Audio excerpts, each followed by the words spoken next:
Welcome to the debate. Our focus today is a strategic comparison of two really elite commercial real estate propositions in London. Each one is presented in our source material as, the ideal setting for a modern organization. We're looking at the Parcels building in Mayfair versus a very historically significant property on Charterhouse Street in Farringdon. In this material, it sets up a perfect case study in organizational philosophy, really. It forces you to ask, when you're investing this much capital into a central London location, where does the highest long-term value truly reside? Is it in that maximal location-driven prestige and, let's say, experiential branding?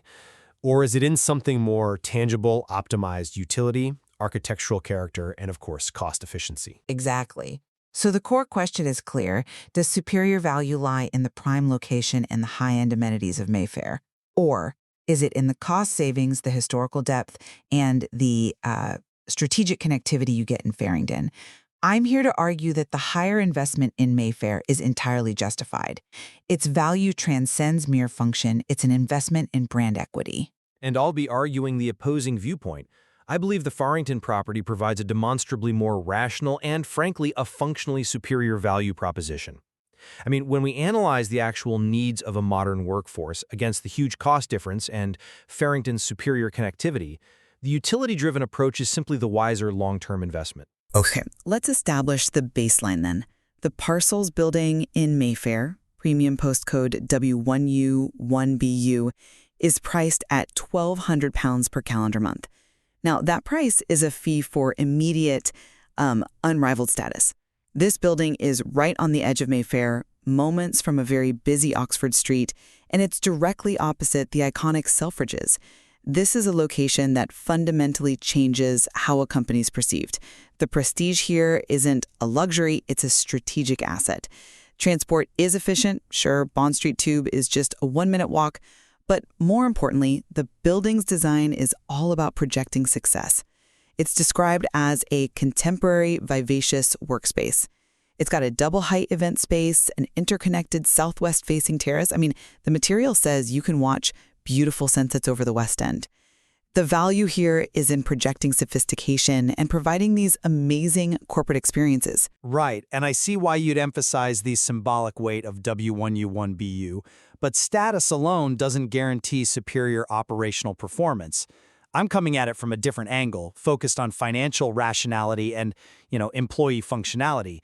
The Charterhouse Street property in Farringdon, EC1M 6HR, immediately saves an organization £272 PCM per workstation. For a medium-sized company, that is a substantial surplus. That's money for R&D, for expansion. So Mayfair has to justify that, and I think the opposite is true.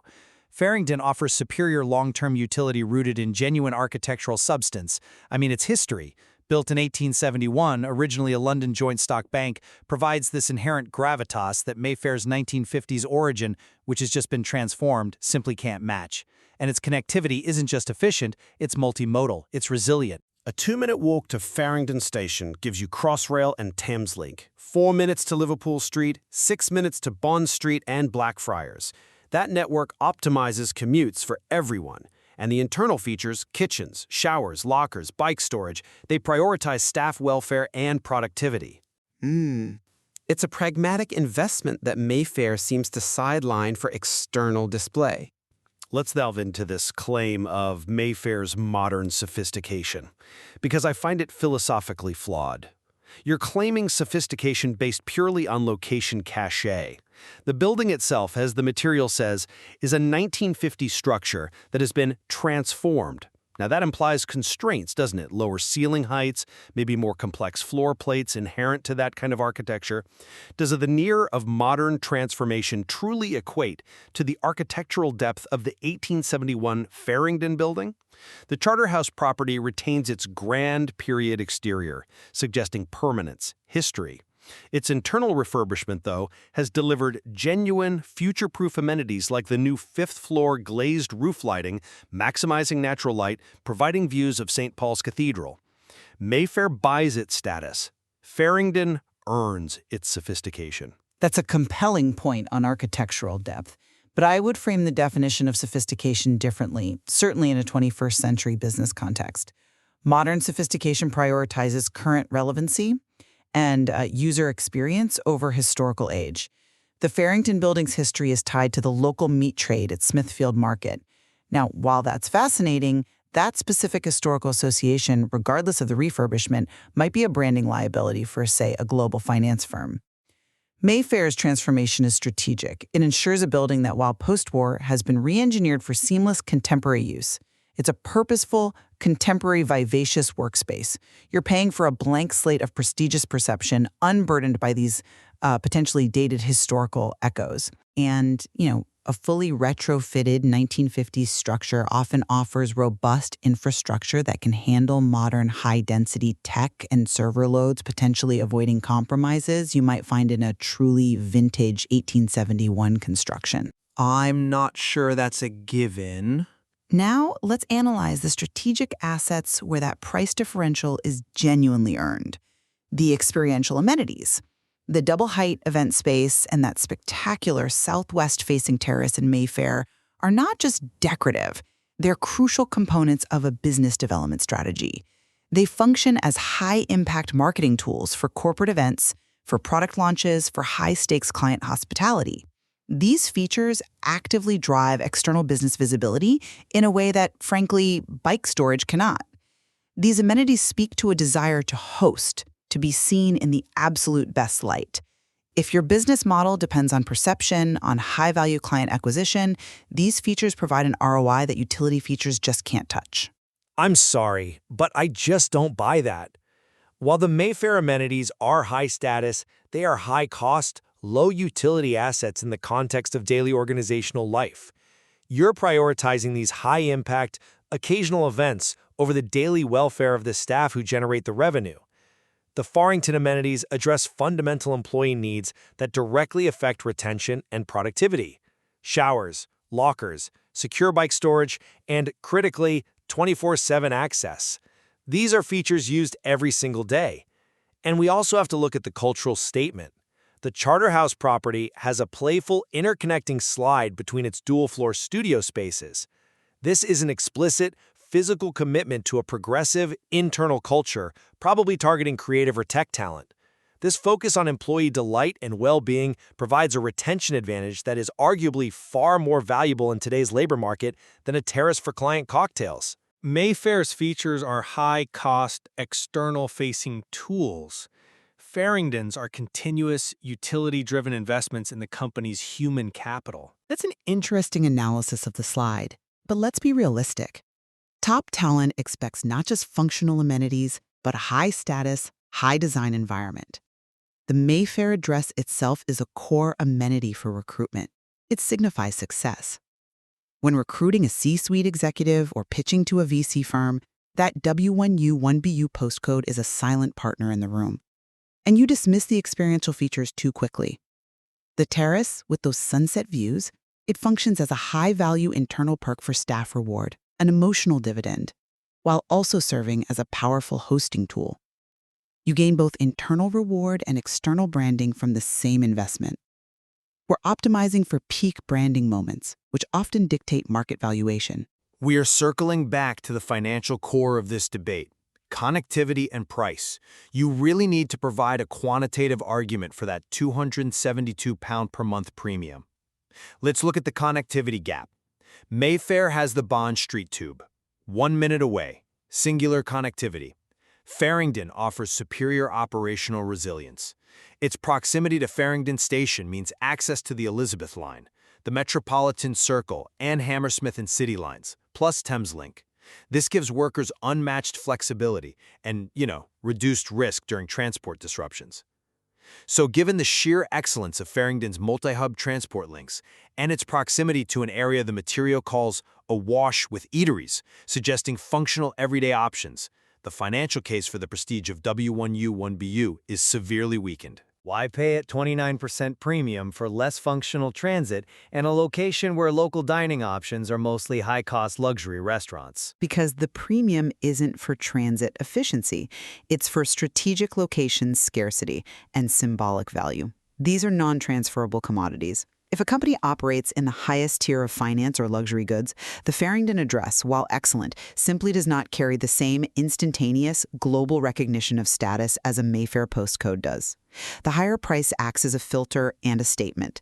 It aligns the business with the exclusive, established ecosystem of the West End. This validates the price difference because the business is buying into an established network. We're optimizing for the powerful symbol of their postcode, which Farringdon, regardless of its superior utility, cannot replicate. To suggest Mayfair's value is purely about aesthetics is to fundamentally misunderstand how strategic location investment drives market perception. But we have to be careful not to confuse symbolism with organizational efficiency. That premium, when you aggregate it across a 5 or 10-year lease for 100 employees, that translates into millions of pounds. Is a postcode truly worth sacrificing the capital needed for genuine innovation or long-term stability? The Farringdon location is central, it's dynamic, and its proximity to the tech cluster and the city provides a functional ecosystem that is highly relevant to modern business. The charm of Marylebone Village and Selfridges are frankly irrelevant to the core mission of software development. Bike storage and stable, high-speed Wi-Fi are not. I'm not convinced by that line of reasoning, because you treat prestige as a negotiable line item rather than an enabler. For certain organizations, the ability to signal strength via location is part of operational stability. It allows for higher hourly rates, better partnerships, and the argument about historical flexibility. I mean, the Mayfair property's transformation implies flexibility for future fit-outs. The 1871 bank structure in Farringdon, while beautiful, might pose significant challenges and costs if a tenant needed radical internal reconfigurations. Well, the material is quite clear that the 1871 building has undergone a full internal refurbishment, including modern light features, which mitigates those risks.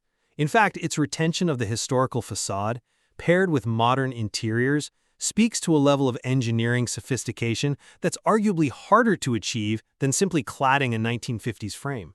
We return to the philosophy. One chooses to spend capital externally to impress others, the other chooses to spend it internally to empower its people. In summary, my position is that the Mayfair property's premium is a justified investment in branding and strategic advantage. Its value lies in its high-status location, its commitment to providing that vivacious workspace, and the high-impact amenities designed for external interaction, the event space, the terrace.